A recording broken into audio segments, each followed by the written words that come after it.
Lundi 7 décembre 2020, Madame, Monsieur, merci d'être sur Equinox Télévision pour cette nouvelle édition de la revue des grandes unes. Chaque matin, vous le savez, entre 9h20 et 10h, nous vous proposons de relire avec nous les grandes unes parues dans les kiosques au Cameroun. Et d'abord, la revue de presse, comme tous les matins. La Nouvelle Expression est en kiosque ce matin avec à sa une Ouest, l'autorité traditionnelle dans la tourmente. Nombre de chefs traditionnels ont finalement cédé aux pressions de l'élite proche du parti au pouvoir en publiant vendredi 4 décembre dernier une contre-déclaration à celle rendue publique une semaine auparavant. Les dessous de cette mascarade, c'est à lire des pages 5 à 7 de la Nouvelle Expression ce matin.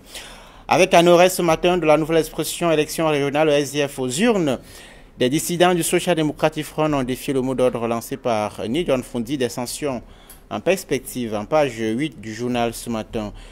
Crise anglophone, Toumi réclame le fédéralisme. Dans un entretien, le cardinal a déclaré qu'il faut retourner au système fédéral pour régler la crise anglophone. Tout cela est allé en page 3 de la Nouvelle Expression ce matin. La Nouvelle Expression qui revient sur la loi de finances, l'honorable Nithieu dénonce, le député du SDF trouve incompréhensible que par exemple les frais de mission augmentent en plein coronavirus. L'article est à retrouver en page 10 de la Nouvelle Expression. En kiosque également ce matin, vous retrouverez Intégration, qui aussi Ebibehin Bitam, la part du diable, l'œuvre de Dieu. C'est à la une de l'hebdomadaire ce matin. La zone des trois frontières de la CEMAC est noyée dans les mythes, accusations réciproques, exactions et autres gravités qui compromettent la cohabitation harmonieuse et la libre circulation entre les autorités et peuples du Cameroun, du Gabon et de la Guinée équatoriale. Le dossier de intégration, c'est à retrouver en page 6 et 7 du journal hebdomadaire ce matin. Le journal qui s'intéresse également aux élections régionales en zone anglophone au Cameroun, un conseil municipal tué et un pasteur entre la vie et la mort. Le texte est à retrouver à la page 10 du journal Intégration qui est en kiosque ce matin. L'Œil du Sahel également en kiosque ce matin à la une régionale, le point dans le Grand Nord. Le quotidien, le tri-hebdomadaire vous propose donc de faire le point de cette journée de vote hier dans les régions de l'Adamawa, de l'extrême nord et du nord, et c'est à lire dans le journal ce matin. Le journal qui s'intéresse également aux résultats de l'INSET, des candidats saisissent le ministre de l'Enseignement supérieur. L'article est à lire en page 11 du journal L'Œil du Sahel qui est en kiosque ce matin. Avec à sa une également, en petite une également ce matin, à Adamawa, les premiers visages féminins du conseil régional. Le texte vous est proposé des pages 6 à 7 de ce journal, L'Œil du Sahel qui est en kiosque ce matin. Tout comme vous le retrouvez également en kiosque ce matin, le journal L'Indépendant, du neuf avec du vieux. Ceux qui ont longtemps entorpillé la décentralisation se positionnent pour contrôler les régions, s'acheminent vers un nouveau marché de dupes entre gouvernants et gouvernés. Jeu et enjeu des élections de la décentralisation tant souhaité. Le journal en parle en page 4 ce matin. Voilà quelques parutions en kiosque ce matin. On va également s'intéresser ce matin aux autres unes parues ce matin, notamment mutation et émergence. On va y revenir dans un instant. Mais accueillons tout d'abord nos invités ce matin en plateau. Vous le savez, nous sommes le lundi.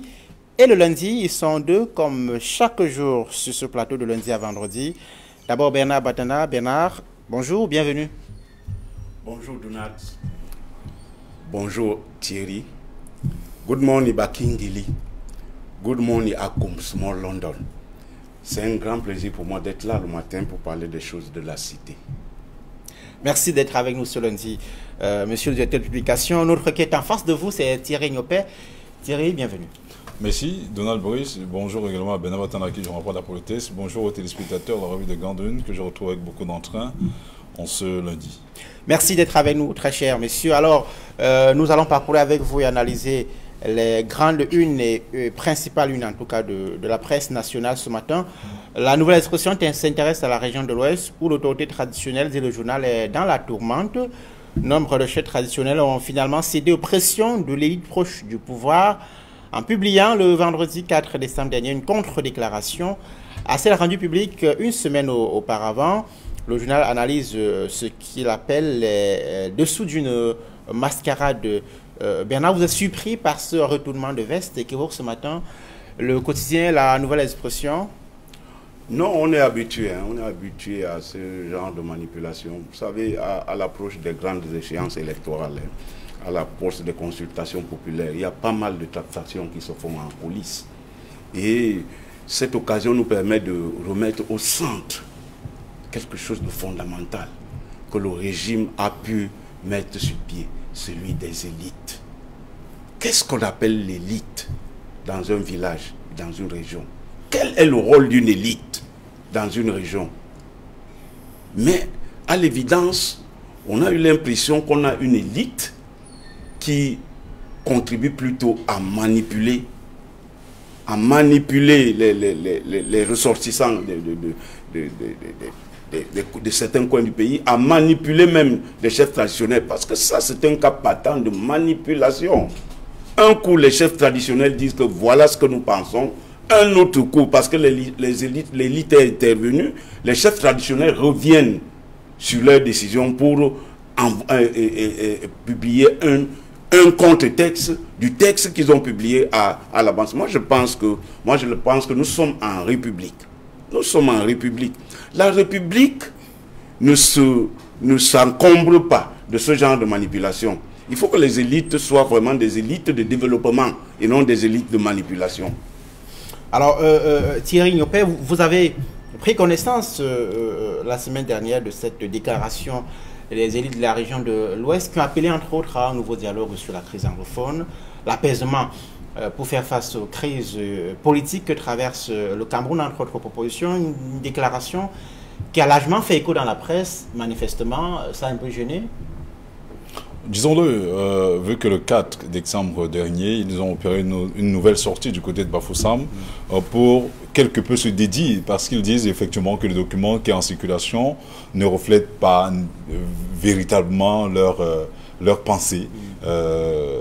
Alors que tout le monde sait que c'est un document qui n'a pas été modifié. On ne parle pas des interprétations qui ont été faites de ce document-là, parce que vous savez, on peut avoir un test, notamment une déclaration comme celle qui vient d'être publiée là, depuis le 4 décembre 2020, où il parle d'une déclaration des collectifs des chefs traditionnels de l'Ouest. On peut publier cela comme La Nouvelle Expression l'a fait, avec les noms et les différents signataires, mais les journalistes également peuvent se permettre de faire toute une analyse, des commentaires de ce document-là. Il se trouve justement que le document qui a fait florès dans les réseaux sociaux n'a pas été interprété par les journalistes. C'est exactement le document qui a été rédigé et rendu public par les chefs traditionnels. Et dans ce document-là, effectivement, il tense avec force et virulence la manière avec laquelle le gouvernement de la République gère la crise anglophone. Il tense la tournure prise par les événements, notamment dans les parties anglophones du Cameroun, et apporte même des pistes de solutions pour juguler définitivement cette crise. Mais dans la sortie du 4 décembre dernier, donc d'il y a 3 jours, ils reviennent pour réaffirmer leur attachement aux idéaux du chef de l'État. Ils disent combien ils restent déterminés, engagés derrière le chef de l'État. Si vous permettez, même on peut lire peut-être un petit extrait. Oui. Par ailleurs, nous exprimons notre profonde gratitude pour l'ensemble des grands projets sociaux réalisés ou en cours qui ont transformé le visage de notre région, notamment ceux relatifs à la prochaine Coupe d'Afrique des Nations dont nous abriterons l'une des poules. En réalité, il y a... En fait, quand vous lisez tout ce document, c'est une sorte de ramassis d'éloges pour magnifier le travail qui est fait par le gouvernement, par le chef de l'État. Nous exprimons notre reconnaissance pour l'engagement inébranlable du chef de l'État pour une démocratie apaisée malgré les tentatives répétées d'insurrection de certains partis politiques de l'opposition, alors qu'il y a quelques jours. C'était un discours qui était aux antipodes de ce que nous lisons actuellement. Ce matin. Alors, vous parlez de manipulation tout à l'heure, Bernard Batana. Qu'est-ce qu'il y a de scandaleux dans le premier texte qui a été publié, où ils appelaient au dialogue, notamment sur la crise anglophone et au dialogue sur l'ensemble des préoccupations sociopolitiques au Cameroun aujourd'hui. Non, vous savez, quand on est dans cette posture-là, il faut chanter la chanson. Oui, il faut chanter la chanson. Mais nous disons, ici sur ce plateau, parce que nous on est des républicains, chaque œuvre humaine est imparfaite, fortement critiquable. Donc, on ne peut pas, parce que moi j'ai l'impression que les gens ne souffrent pas. Ce qu'on dise que, bon voilà, il y a un problème. Il y a un problème dans le nord-ouest et le sud-ouest que tout le monde connaît. Et quand les chefs traditionnels le disent, ce n'est pas pour ne pas magnifier les œuvres du régime en place. Non, il ne s'agit pas de dire toujours que c'est bien, c'est bien. Non, il faut que les gens apprennent à écouter un autre son de cloche. Parce que c'est l'autre son de cloche qui va nous permettre de nous remettre en question. Mais vous voyez le deuxième texte. Le deuxième texte est presque vide. On a magnifié les grandes réalisations, mais on le sait. On a des grandes réalisations. Ça, c'est des acquis. On le sait. Pour la Coupe des Nations, la politique. Non, on le sait. Et maintenant, est-ce qu'on va s'arrêter là? On doit évoluer. Le Cameroun doit évoluer. Le Cameroun doit aller de l'avant. Et c'est par rapport aux critiques qu'on peut s'affirmer, qu'on peut évoluer. Moi, je pense que ça a été une manipulation de fait. On a même demandé à signer. Est-ce qu'on a besoin, lorsqu'on parle d'une région, est-ce qu'on a besoin d'apposer des signatures? Qu'est-ce que cela signifie? Même dans le précédent document, ils avaient signé. Qu'est-ce qu'on a besoin? Ce qui est important, ce n'est pas tant les signatures, mais c'est ce qu'on dit, c'est les valeurs qu'on défend. Pourtant, le contenu était très important. Le premier contenu, à mon sens, était très important parce que la crise dans le nord-ouest et le sud-ouest, c'est une crise qui implique en réalité tous les Camerounais parce que il est impensable. Tout le monde sait que Limbé, à l'époque, était comme une sorte de terrain de villégiature. Quand on voulait passer du bon temps le week-end après avoir passé toute une semaine de stress au boulot, c'était également le cas. Et Bamenda, Limbé, Bamenda et notamment Limbé, Buya regorgeaient les meilleurs établissements scolaires aujourd'hui. Cela est parti en vrille, en lambeaux pratiquement. La CDC qui était le premier grand opérateur, le premier grand employeur de l'État après l'État du Cameroun est au bord de la faillite. Pourtant, ce chef traditionnel avait demandé au moment où le Parlement camerounais est en train de siéger que les parlementaires prennent leurs responsabilités et inscrivent à l'ordre du jour le problème anglophone. Et si je le cite, même ils disent prendre les responsabilités en inscrivant à leur ordre du jour cet épineux problème dit anglophone pour enfin apporter en tant que représentation nationale leur propre contribution aux solutions de retour à la paix. Il se trouve malheureusement que quand on compare les deux discours, on dit qu'est-ce qui s'est passé?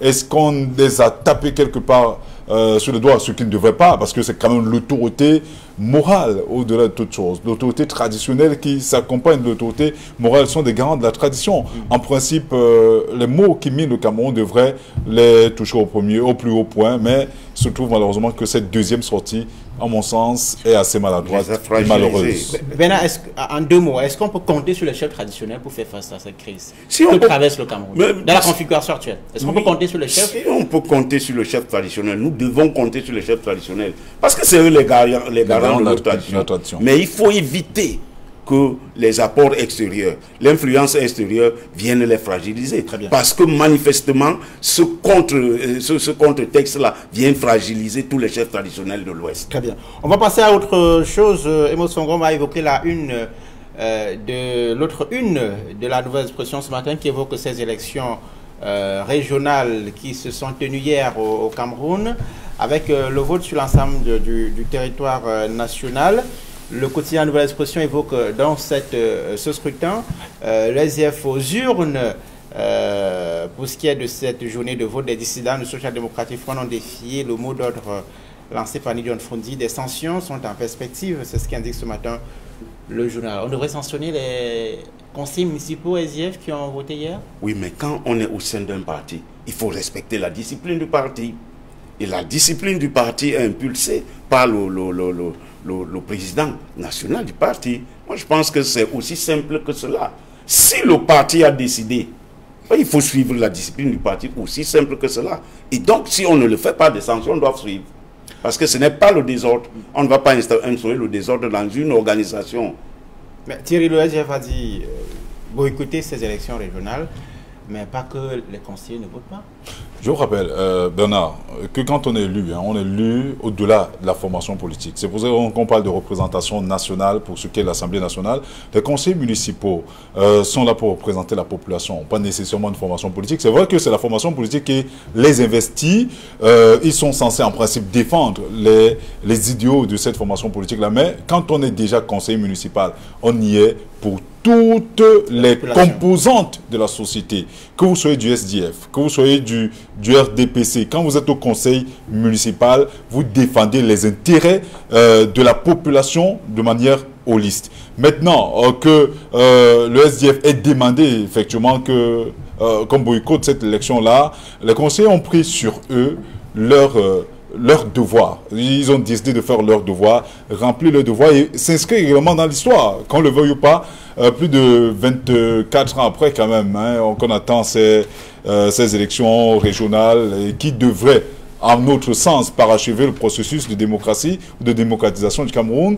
Ils ont voulu également participer à cette première élection historique en matière de régional au Cameroun. Maintenant, est-ce qu'ils ont bien fait? Est-ce qu'ils ont mal fait? Est-ce qu'ils ont respecté les idéaux du parti? Le parti pourra les sanctionner en interne. C'est de leur droit, mais toujours est-il que je crois qu'à un moment donné, la politique de la chaise vide, vous le savez, n'aide personne. Elle ne rapporte nécessairement pas grand-chose. Donc il faut, on l'a toujours dit, il faut s'impliquer. Parce que si vous ne partez pas, toujours est-il, on avait dit qu'il n'y aurait pas d'élection. Il y a eu élection.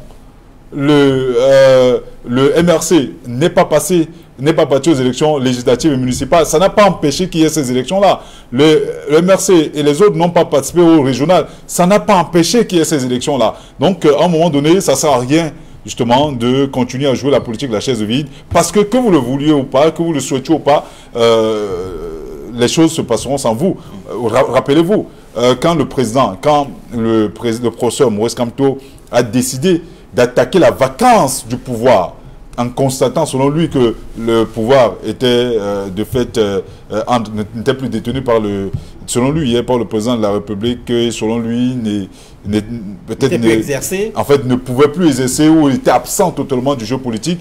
Il est allé où? À l'Assemblée nationale, demander à l'Assemblée nationale de constater la vacance. Donc on ne peut pas fonctionner en étant en marge des structures mises en place par le gouvernement, malheureusement, par l'État, je préfère le dire ainsi. Alors, Donald, Bernard. Vous savez ce qui fait la force du RDPC? C'est la discipline au sein du parti. C'est quelque chose de fondamental. Il ne s'agit pas ici de rentrer dans l'histoire intuitive, personnelle. Non. Il s'agit ici, quand on rentre dans un parti politique, d'implémenter le programme de ce parti politique. Et implémenter ce programme de ce parti politique passe par la discipline. Mais parce Bernard, que quand vous appelez discipline, certains pensent que c'est un quand on refuse de respecter les instructions de la hiérarchie d'un parti, ce n'est plus ou moins que de la dissidence. Or, les dissidents, on les sanctionne. On va les sanctionner, on va les sanctionner, Bernard, certes, mais je vous rappelle une chose sûre, tout le monde salue souvent les sorties, les envolées d'un homme comme le maire de Saint-Éloi Bidoum, contre le DPC. On a vu, on les appelle des réformistes, des progressistes. Tout le monde salue cela. On a vu les sorties de Emmanuel Macron. Tout le monde avait salué justement cette manière de voir la politique là. Donc il faut avoir le courage, à la limite, de faire bouger les lignes. Ce n'est pas parce que le parti aura choisi quelque chose qui est nécessairement mal à la fois pour le corps social qu'il faudrait nécessairement, donc si on vous demande au nom de la discipline du parti d'aller commettre des forfaitures, vous irez le faire parce que... Limites, ils en ont estimé que ce sont des limites à ce niveau. On va passer à autre chose, chers messieurs. Le déroulement de ce scrutin hier au Cameroun, les journaux s'en font l'écho ce matin en pied de une de Le Messager. On peut lire régional, scrutin sanglant dans le nord-ouest et le sud-ouest, un conseil municipal froidement assassiné par des séparatistes, un prêtre grièvement blessé, des véhicules calcinés. À la une, c'était à un pied de une de Le Messager ce matin, et puis Il y a le soir qui fait l'écho de la déclaration hier soir du ministre de l'administration territoriale, une élection sans incident sur tout le territoire camerounais. Thierry, je vous donne en premier la parole. Le MINA n'a-t-il pas informé de ces incidents? Bon, peut-être il a estimé que ce sont des incidents, je dirais peut-être des cas mineurs. Mais il y a quand même un prêtre qui a été tué du côté de Bamenda. Blessé, oui. Et un autre conseiller municipal également tué. Il y a également un chef qui a été... non, là il est mort parce que peut-être il a été foudroyé par une crise cardiaque. On ne sait pas exactement. Mais on a dit qu'il s'est écroulé à la sortie de son bureau de vote après avoir accompli son devoir. Il y a également, je crois, un chef qui a été froidement abattu à la sortie de son bureau de vote. C'est le journal Intégration, je crois, qui en parle ce matin. Donc ce sont quelques peut-être cas, ils estiment peut-être que ce sont des cas qu'on peut minimiser, ces quelques véhicules qui ont été incendiés, mais de manière générale, hein, il faut se dire la vérité, il faut regarder, quand c'est noir, il faut dire que c'est noir, et quand c'est blanc, il faut également avoir le courage de dire que c'est blanc. Le scrutin, de manière générale, s'est déroulé sans grand incident. La preuve, même les conseillers SDF qui ne devaient pas y participer ont participé. Le PCRN et les autres formations qui étaient en lice, en fait, qui étaient également en lice, y étaient. Donc, il n'y a pas eu incident majeur véritablement dans les bureaux de vote. Donc, c'est une élection qu'il faudrait, donc l'organisation, il faudrait saluer. Maintenant, qu'est-ce que cela va apporter de manière directe? On va y revenir tout à l'heure. D'accord. Alors, Bernard, lorsqu'on est patron de l'administration territoriale et qu'un conseiller municipal meurt, on fait le point le soir sans en parler? Ce n'est pas un incident mineur, justement. Nous sommes sur ce plateau dans le cadre de la revue des grandes unes. Et le journaliste, c'est l'historien du présent. L'histoire nous apprend que hier, il y a eu un mort dans le nord-ouest, suite aux attaques des séparatistes. Il y a même eu un pasteur blessé. L'histoire nous apprend que dans le nord, il y a eu un mort. Il y a eu un chef traditionnel qui est mort après avoir voté. De même que dans le centre, je crois dans le sud, il y a eu un chef traditionnel qui est aussi mort. Est-ce que c'est des incidents mineurs ou majeurs? C'est les faits. Voilà les faits. Voilà les faits qui ont émaillé le scrutin d'hier. Il reste à tout un chacun de juger pour dire que c'était des incidents majeurs ou mineurs. Mais en tout état de cause, le scrutin s'est déroulé émaillé de ces morts-là. Donc le scrutin s'est déroulé sur l'ensemble du territoire. Donc, et puis, le RDPC a exprimé sa suprématie. Voilà ce qu'il faut dire. Voilà les faits. Bon, maintenant, il reste à chacun de donner, d'habiller ces faits-là, de donner un commentaire qui lui sied par rapport aux faits. Je vous amène chez M. Adiemo sur l'impact que peut avoir ce scrutin sur la démocratie et la gouvernance. J'allais dire la mise en œuvre de la décentralisation, Thierry Niopé. Qu'est-ce qui va changer? Espérons que beaucoup de choses changent, parce que jusqu'à preuve de contraire, on a dit que la décentralisation allait être parachevée par les régionales et que chaque région va finalement prendre en main la gestion de ses affaires au quotidien, notamment pour ce qui est de l'éducation, de la santé, des infrastructures routières. Espérons que ça sera le cas. Mais je vous rappelle que nous sommes dans un état où où le régime présidentialiste a une forte, a une mainmise sur la gestion des affaires. Est-ce que l'État central va finalement accepter décentraliser en donnant les pouvoirs à ces régions, à ces chefs de région et aux autres, pour pouvoir mieux maintenant implémenter le développement sur le plan local? Donc au niveau de la base, on ne peut rien attendre. Vous répondez à la question de Thierry. Oui, est-ce que l'État central va accepter de... Alors, qu'est-ce qu'il va... là encore, je reviens sur les faits. Oui. Il y a eu des élections. Et c'est le processus de la décentralisation qui a été parachevé hier. Les tests disent que, effectivement, il ne s'agit pas d'aller au vote et de voter les représentants des régions. Il faut aussi que leur action soit sous-tendue soit accompagnée par les moyens financiers. Parce qu'on a dit développement local, développement de proximité. Cela ne se fera pas dans les discours. Est-ce que, dans les faits, le budget qu'on a voté, parce qu'il faut faire un lien entre le budget qui a été voté et le début même et l'action des conseillers régionaux, est-ce que le budget qu'on a voté est susceptible d'impulser ce nouveau développement local? Voilà, c'est à ce niveau qu'il faut répondre. Qu'est-ce qui va changer? Est-ce qu'il suffit seulement de procéder à une élection? Je crois que c'est le 22 qui sera. Est-ce qu'il suffit de procéder à une élection? Il faut bien des mesures d'accompagnement. Et les tests, des ressources. Oui, les ressources. Les tests disent qu'il faut 15% du budget qui doit être alloué aux collectivités décentralisées. Est-ce que ça a été fait? Non. À l'évidence, on a l'impression qu'il s'agit ici d'une décentralisation avec une connotation de déconcentration. Parce que le pouvoir central a des résistances à transférer les compétences. Merci, madame, monsieur, d'avoir été avec nous ce matin. Merci à Thierry Niopé d'être venu. Merci, cher Bernard, d'avoir été avec nous ce lundi, comme tous les lundis matin. Merci d'avoir été à l'écoute de cette édition de la revue des Grandes Nuits sur Equinox Télévision. Bonne suite des programmes sur notre antenne. Très bonne journée à tous.